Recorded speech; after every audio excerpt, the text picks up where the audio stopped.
Hello Urates, welcome to Lesson 8 of the UK and the Wider World unit. As usual, before we begin, green pens to the ready, and I want you guys to have a look back at last lesson, noting down 3 things that you've learned. You may pause the video to do so if necessary. Security and peace, what role does NATO play? The objectives for today's lesson are to know what NATO is, to explain how NATO tries to improve peace and security around the world, and to compare different views on NATO. To get you guys thinking, could you make a list of all things somebody needs to feel safe and secure? Think about the everyday things that we take for granted. And then, when you finish that, have a go at the challenge. How might you feel if you had to live somewhere without peace and security? Pause the video in order to complete this activity. So what is NATO? The first half of the 20th century was full of bloodshed. Between 9 to 15 million people died as a result of the First World War, and between 50 and 80 million people died as a result of the Second World War. To try to prevent this ever happening again, world leaders created institutions to maintain peace. One of the Western institutions was NATO, the North Atlantic Treaty Organization. NATO was originally an alliance of 12 countries designed to protect them from attack. NATO operates an open door policy to accept new European countries if they meet the criteria, and all NATO members agree. The most recent members to join were Albania and Croatia in 2009, Montenegro in 2017, and Northern Macedonia in 2020. Pause the video and make notes if you need to.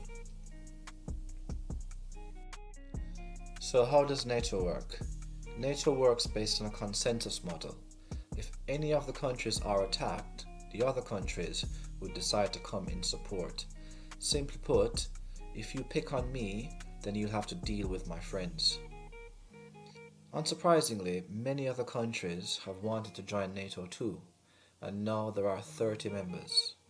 Ambassadors from all the members meet regularly to discuss security issues and how to respond to threats. Anything that NATO does has to be agreed by all the 30 countries before NATO can take any action. Spend some time now to watch these videos, and while watching these videos, I want you to make notes using your sheet included. These are all printable if you feel the need to. However, you can simply draw them in your book and complete them as necessary. Pause the video and do this task. Thank you.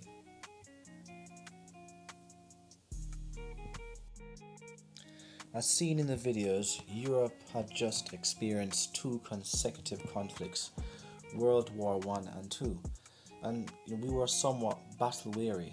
We were tired of fighting, and people needed a period of peace and stability. And essentially, that is what NATO provided. It brought us in Europe close together, and it now meant that we had a universal outlook in preventing aggression and protecting the peace and safety of those in Europe.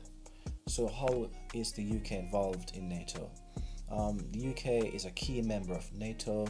The United Kingdom were one of the founding members of NATO back in 1949.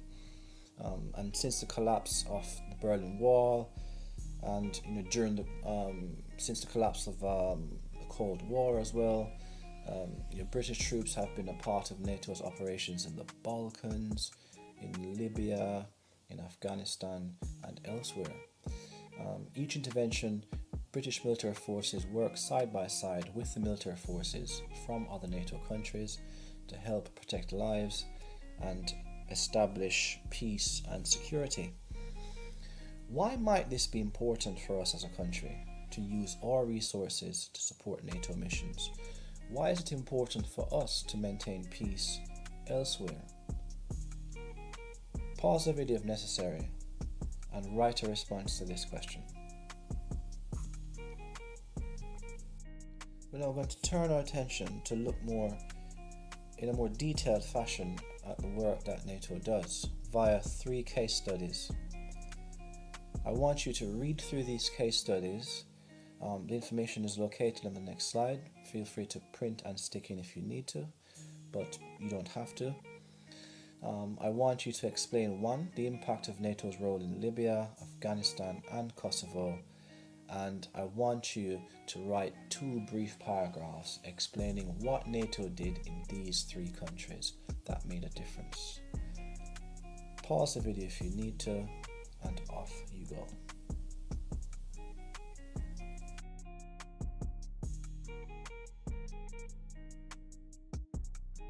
In light of what we've learned today, is NATO a good thing? This question divides many people, as others might think NATO is a good thing. I mean, an organization that protects people, increases peace and security. Many would say that's pretty good. However, some would argue that NATO interferes in the business of other countries, in essence causing more problems than it solves.